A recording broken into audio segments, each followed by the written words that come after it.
আষাঢ়ের বৃষ্টিপাতের মধ্যেই বঙ্গোপসাগর ও তৎসংলগ্ন এলাকায় লঘুচাপ সৃষ্টি হয়েছে। এর প্রভাবে উপকূলীয় এলাকা সহ দেশের সমুদ্র বন্দরগুলোর উপর দিয়ে ঝড়ো হাওয়া বয়ে যেতে পারে।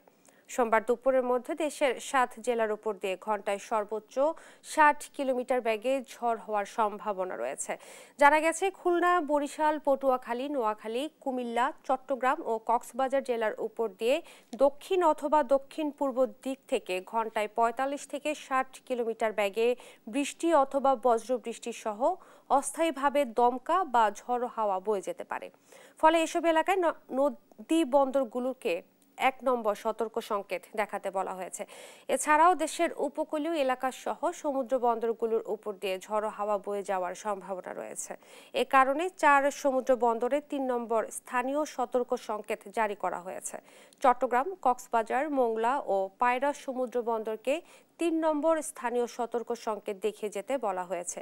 সেই সঙ্গে উত্তর বঙ্গোপসাগরে অবস্থানরত সব মাছ ধরার নৌকা ও ট্রলারকে পরবর্তী নির্দেশ না দেয়া পর্যন্ত উপকূলের কাছাকাছি থেকে সাবধানে চলাচল করতে বলা হয়েছে।